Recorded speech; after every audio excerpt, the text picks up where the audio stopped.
Okay, part two for this.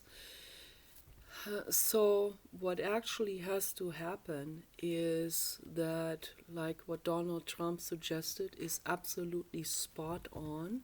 The homeless people have to be rounded up, they have to be coached. The blue jay is sitting there in the sun, that's so cute. So, they have to be coached into facilities that will be given to them where we have the right social workers and psychologists and people that can spend some time with them and that can give them some healthy things to do, like doing artwork, those kind of things, therapeutic things where these people can be washed. And so my idea, I've been thinking about this for many years. My idea on this is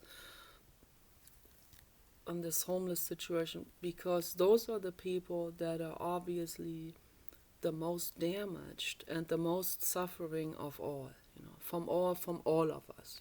I know there are many other people suffering and suicidal and all of this.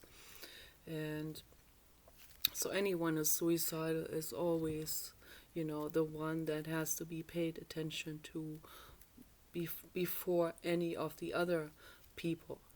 So from all of having, you know, all of these kind of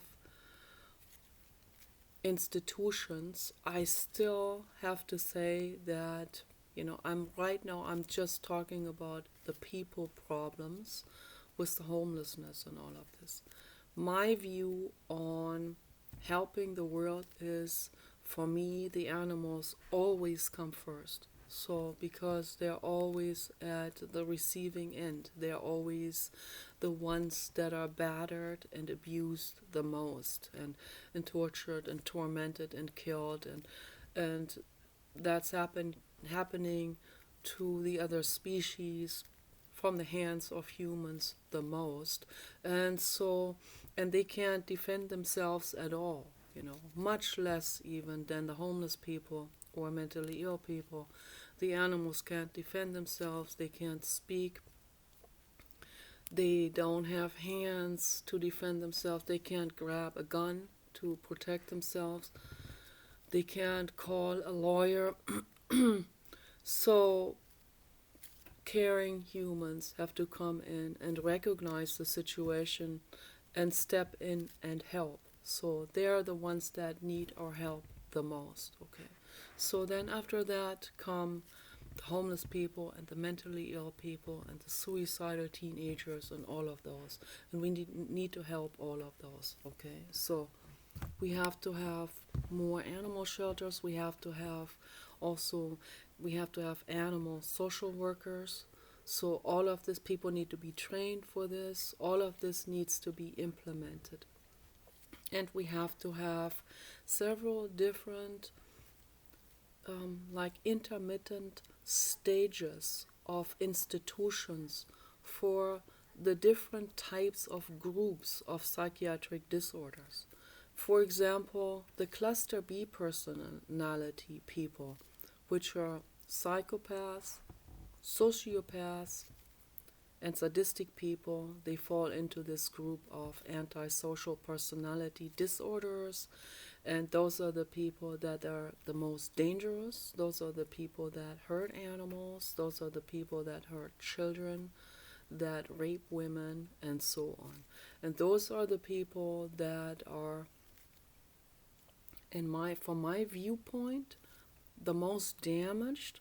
Some people will argue and say this is genetic, and I agree. Dr. Adrian Rain talks about this. I want people to look this up. This very important research that he has done. There's a clear difference in brain formation, in just simply the brain anatomy, how the brain is organized is different. There are some areas in the brain that are actually atrophied, areas in the brain that are there to that have a very very large part in the function of empathy and understanding someone else's perspective, seeing someone else suffering, and being able to empathize and feeling compassion. So there are a lot of people that don't have that functioning at all. And those are the people that will often end up doing very terrible and abusive things to animals and humans and children. So those are the people that are the most dangerous, and those and and I the way I see it is, a lot of people will disagree with that, but I see that they are the most damaged also energetically. And yes, the brain is also different, and there are there's very strong genetics, of course, and there's also epigenetics that plays into it. All of them have also been abused. So, and then the whole thing goes much, much deeper in the end.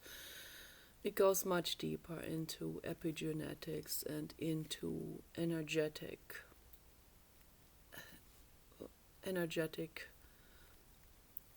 processing and energetic pain, actually, like where the pain is generations deep. And so that goes way into another subject also, but yeah, it goes very, very far. Those people are very, very damaged also generationally. So, and there's a lot of damage that is done also genetically and inherited, and then also the combination of that with childhood trauma and just causes it to get even more accumulated. So, and then there are many, many different combinations of different mental illnesses, and that makes it very complex to later on to even be able to sort this all out and lay this all on the table and figure out, no, he got this has this component, he has this component, he has a certain percentage of this and certain percentage of that. It's often not very clear, okay, whether you can put someone in this group or in that group. But in general, when someone is dangerous, and that can also be happening because someone is schizophrenic and does something out of some real crazy belief. So whatever their mental illness is, and their generational energetic pain and hurt, and goes deep into, it goes much into reincarnation and souls, and a lot of people don't agree with me on this, but that it doesn't matter.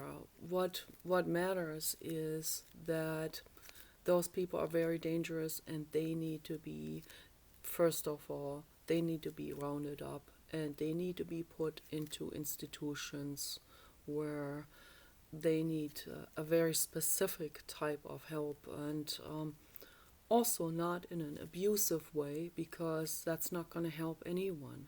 Abusive treatment isn't helping anyone, it's not healing anyone, it's not teaching anyone a lesson or anything.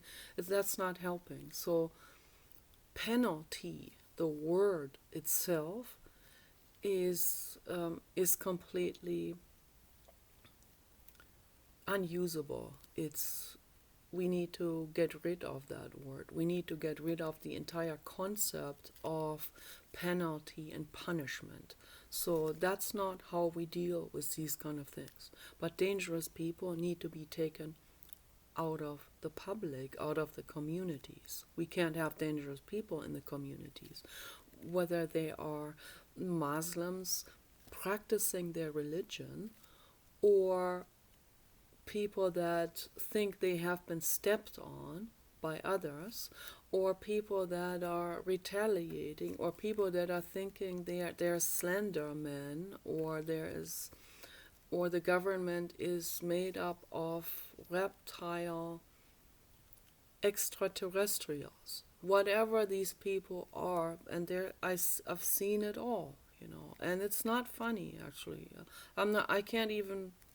I cannot laugh about this because this is very serious. This is severe mental illness, as religion is also mental illness, and then it mixes with religion. Much of that becomes religion.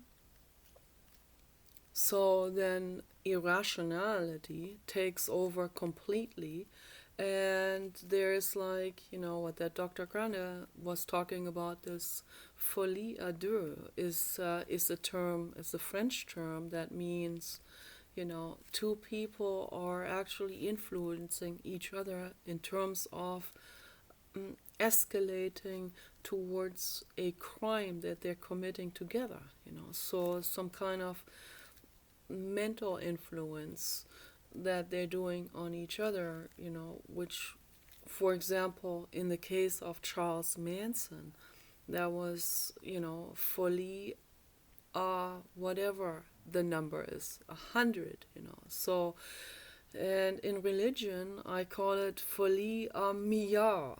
You can call it that, So there's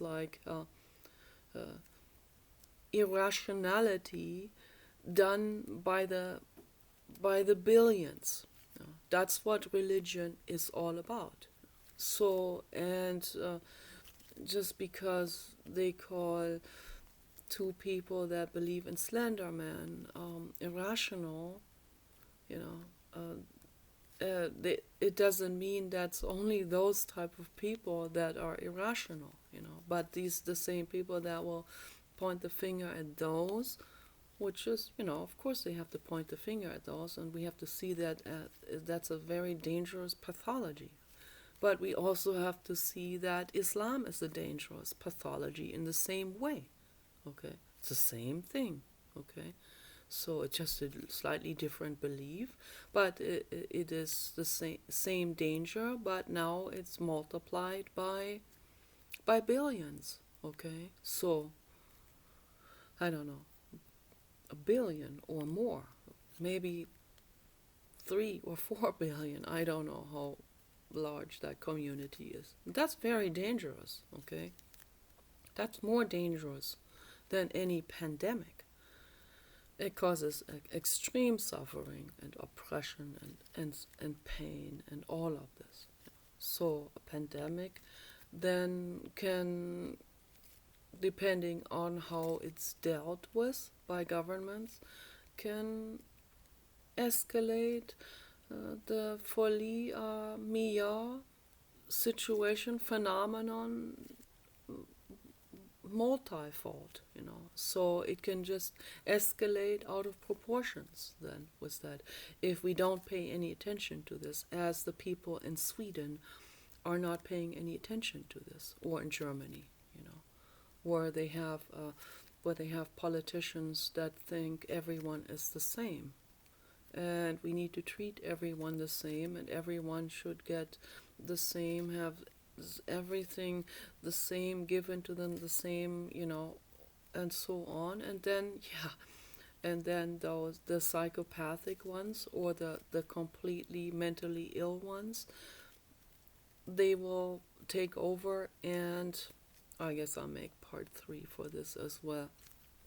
And then people are wondering why things are escalating in such drastic ways, and where they have no-go zones, where the women and people can't go anymore from Sweden and in their own countries. Okay, so that's the same as folie à deux. It's just folie à thousands, or even millions, or even billions. So, and that's what religion is, and that's what Slender Man ideas are, and extraterrestrial shape-shifting stuff. I make part 2. So that's all, it's all the same kind of stuff, ultimately, if we look at it from a larger picture, okay,